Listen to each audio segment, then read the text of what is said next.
So last video में अपन ने refraction के बारे में जाना कि रिफ्रैक्शन होता क्या है और अपन रूल ऑफ रिवर्सिबिलिटी देखा. So now in this video we will see two refraction relation. Only two refraction relation we are going to see. So let's see what are those relation. तो यहाँ पे अपन ने एक ये डायग्राम अगर अपन ध्यान पे दें तो ये पहला एक दो पेयर का मीडियम है, मीडियम 1 एंड मीडियम 2. यहाँ पे लाइट आ रही है तुम्हारी मीडियम 1 से मीडियम 2 की तरफ. That was so medium 2 is denser. Medium 2 कैसा तुम्हारा डेंसर है, मीडियम 1 तुम्हारा रेयर है. तो मीडियम 1 से मीडियम 2 रेयर मीडियम से डेंसर मीडियम में जब लाइट एंटर हो रही है तो उसकी स्पीड क्या हो जा रही है तुम्हारी, decrease. The speed is decreasing. And here we can find the refractive index of medium 2 with respect to medium 1, है ना. medium 2 का with respect to medium 1 के बीच में अगर रिलेशन निकालना है तो अपन किस तरह से निकालेंगे. Suppose here refractive index of second medium we have to write, so that will come sin of angle I. angle I क्या हो जाएगा तुम्हारा, PQN हो जाएगा, angle PQN. And then it will become, so refractive index of second medium with respect to 1, okay, 1 nu 2 I have written. Then similarly upon sin of R, तो refract कौन सा हो गया तुम्हारा, R Q and S, angle R Q and S, this is there, okay. This is the one relation कि जब light यहाँ से आई और ये एंटर की तो सेकेंड मीडियम का जो रिफ्रैक्टिव इंडेक्स है with respect to the first medium, this came that sine I upon sine I. Sine I, this angle P Q N is this and angle R Q N dash, R Q N dash is this.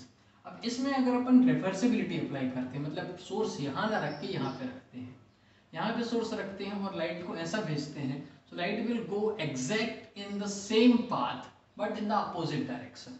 उसी path में opposite direction में वो क्या करेगी, travel करेगी. So then what it will become, applying reversibility. Reversibility apply कर देंगे तो क्या आ जाएगा अपने पास. अब सेकेंड मीडियम का रिफ्रैक्टिव इंडेक्स, पहला मीडियम कौन सा हो गया, मीडियम 1, और दूसरा मीडियम हो गया पहला मीडियम हो गया मीडियम 2 और दूसरा मीडियम हो गया medium 1. Okay, before this was your first medium and this was the second medium. Now this is your first medium, this is your second medium. So you will find the refractive index of this medium, which is m1 with respect to the this medium mu2. So what it will become, अब ये जा रही तो angle of incidence तुम्हारा ये होगा, this one will be your angle of incidence. So what you can write here, sine of angle RQ and S upon this will be angle of refraction. Now sine of angle PQN इस तरह से लिख सकते हैं. अब मान लो इसको मैं ऐसे भी लिख सकता हूँ 1 अपॉन, इसको डिनोमिनेटर की डिनोमिनेटर में लाके sine of angle PQN upon sine of angle RQ and this, okay, this I can write here, ये इसको डिनोमिनेटर मिल जाए. This is equals to 2 nu 1 and this complete value is equals to 1 nu 2. So 2 nu 1 is equals to 1 upon 1 nu 2. ये तुम्हारा क्या हो जाएगा, relation. कैसे ये रिलेशन बहुत यूजफुल है, कैसे. अब जैसे तुमको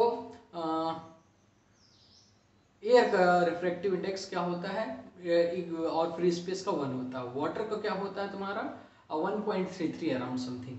सो अगर वाटर के रिस्पेक्ट में एयर का निकालना है तो अपन फिर निकाल सकते हैं. जैसे अपने को जो एयर का रिफ्रैक्टिव इंडेक्स पता होता है, सॉरी वाटर का with respect to air it is 1.33.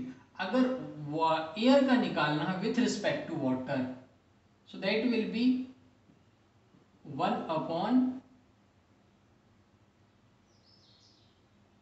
A nu W, that will be 1 upon 1.33. that will be the refractive index of air with respect to water.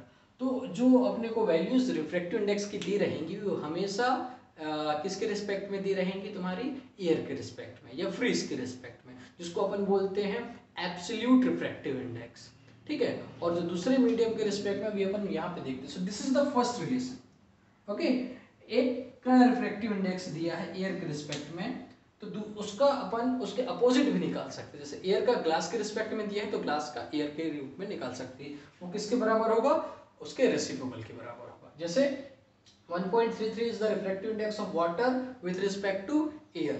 So what will be the refractive index of air with respect to water? Reciprocal of 1.33. So that is the first relation which we know. Now अब इस second diagram में आओ, तो यहाँ पे अपने पास तीन medium है। पहला मीडियम M1 है जिसमें से लाइट इंसिडेंट होकर दूसरे मीडियम में आ रही है, उसमें रिफ्रैक्ट हुई, फिर वो उसमें से रिफ्रैक्ट होके तीसरे मीडियम में जा रही है और उसमें भी थोड़ा सा रिफ्रैक्शन हो रहा है, that is again much more denser and then it is coming out. वो किस में आ गई? तुम्हारे फिर से पहले मीडियम में एंटर होगी।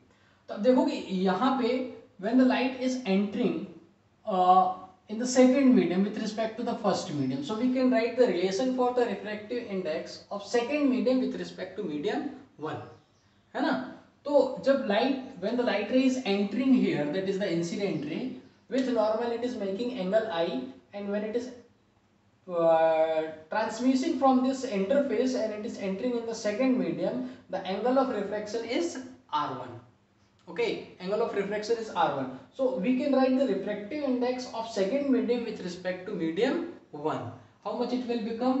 So I will write refractive index of second medium with respect to 1, पहले medium के respect में.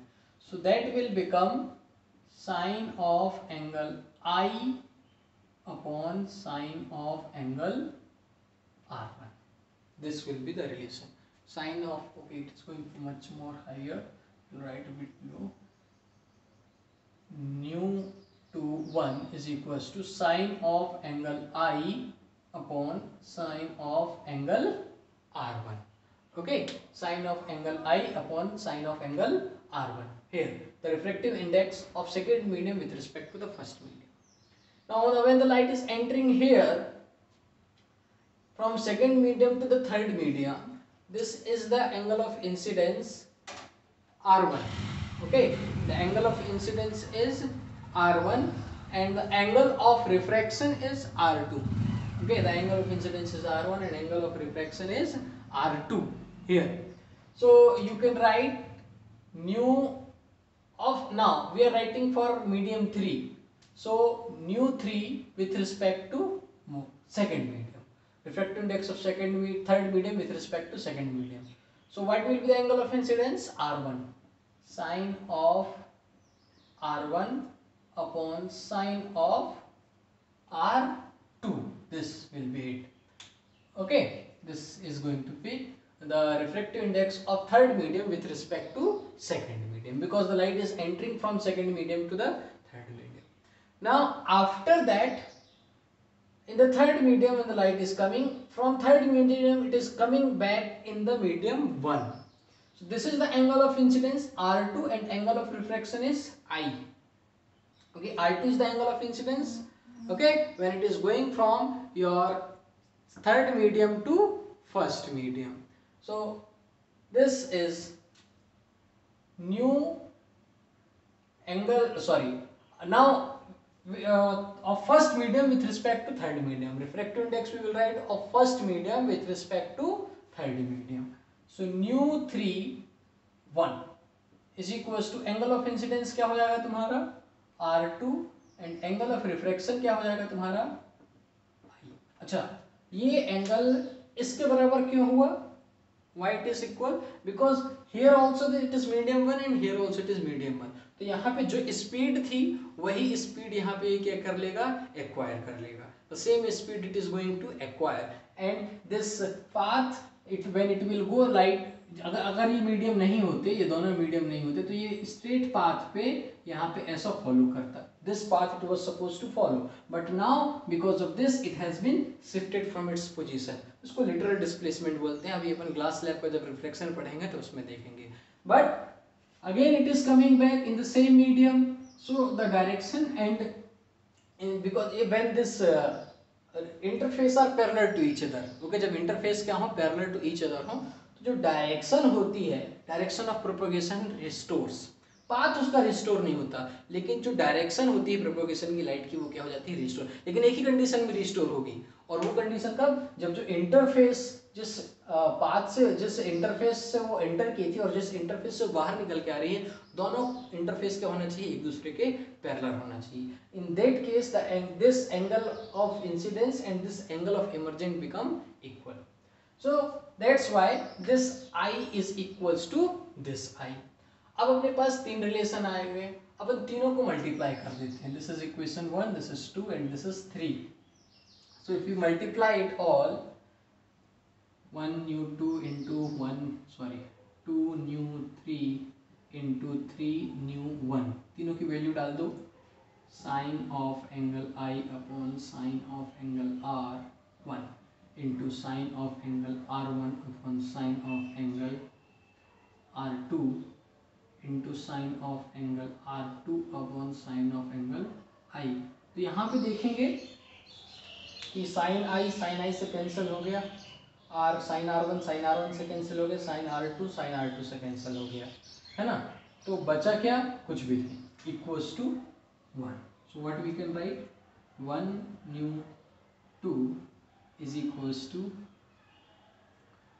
1 new 2 into 2 new 3 into 3 new 1 equals to, you can write 1, ऐसा लिख सकते हैं, इक्वल्स टू 1। यहाँ पे देखोगे सब कैंसिल हो जाएंगे, साइन आई से साइन आई कैंसिल हो जाएगा, साइन R1 से साइन R1 कैंसिल हो जाएगा, साइन R2 से साइन R2 कैंसिल हो जाएगा, सब कैंसिल हो जाएंगे, केवल क्या बचेगा, 1, दिस।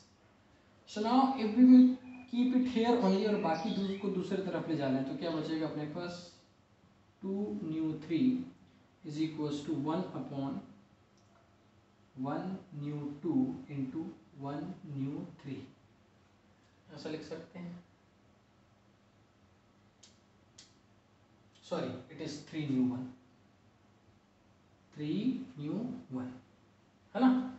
और जब 3 न्यू 1 को, इसको अगर आपको अपोजिट लिखना है, ओके, 3 न्यू 1, 1 अपॉन 3 न्यू 1 को किसके बराबर लिख सकते हैं अपन, 1 न्यू 3 लिख सकते हैं, this from this relation. 2 new 1 को अपन ने क्या लिखा, 1 अपॉन 1 न्यू 2, सो 1 अपॉन 1 न्यू 2 को अपन क्या लिखते हैं, 2 न्यू 1। सिमिलरली यहाँ पे क्या कर दिया, 1 अपॉन 3 न्यू 1 था, तो इसको अपन ने क्या लिख लिया, 1 न्यू 3, है ना। तो 1 अपॉन 1 न्यू 3 को क्या लिख सकते हैं अपन, अब ऊपर ले जाएंगे तो ये क्या हो जाएगा तुम्हारा, रिवर्सिबिलिटी, 3 न्यू 1 अपॉन 1 न्यू 2, है ना, 1 mu 2 is equal to 3 2, this relation. तो ये आया क्या, refractive index of second medium with respect to refractive index of first medium. Second medium का फर्स्ट मीडियम के रिस्पेक्ट में क्या होगा, refractive index of third medium and with respect to. तो यहाँ पे 1 1 जो लिखा है, 1 1 को अगर मान लो अपन फर्स्ट मीडियम तुम्हारा यहाँ पे मान लो एयर ले लें और यहाँ पे भी एयर ले लें, तो 1 1 लिखने की जरूरत ही नहीं पड़ेगी अपने को, है ना। बाय डिफॉल्ट इसका रिफ्रैक्टिव इंडेक्स क्या हो जाएगा, 1। तो 1 रिफ्रैक्टिव इंडेक्स हो गया, तो किसी भी चीज़ को 1 से डिवाइड करोगे तो वैल्यू एज इट इज तुमको मिल जाएगी। तो 1 1 को अगर अपन ना लिखें इज इक्वल्स टू, ये क्या हो जाएगा, न्यू 3 अपॉन न्यू 2। तो किसी भी दो मीडियम के बीच में रिफ्रैक्टिव इंडेक्स निकालना है जो कि एयर नहीं है, तो अपन इस फॉर्मूला से निकाल सकते हैं। जैसे कि मान लो अब नेचर, ये फॉर्मूले की जरूरत क्यों पड़ती है, क्योंकि अपने को जो भी रिफ्रैक्टिव इंडेक्स दिए होते हैं, पता होते हैं, वो विथ रिस्पेक्ट टू एयर पता होते हैं। जैसे कि अभी मैंने 2-3 रिलेशन लिखे थे कि ग्लास का रिफ्रैक्टिव इंडेक्स होता है तुम्हारा 1.5 समथिंग एंड और 1.5 से 1.7 तक जा सकता है। वाटर का होता है 1.33, है ना।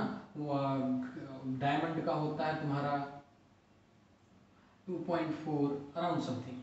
तो ये सारी वैल्यूज जो हमको दी रहेंगी टेक्स्ट बुक या कहीं पे भी, these are given with respect to air or with respect to free space.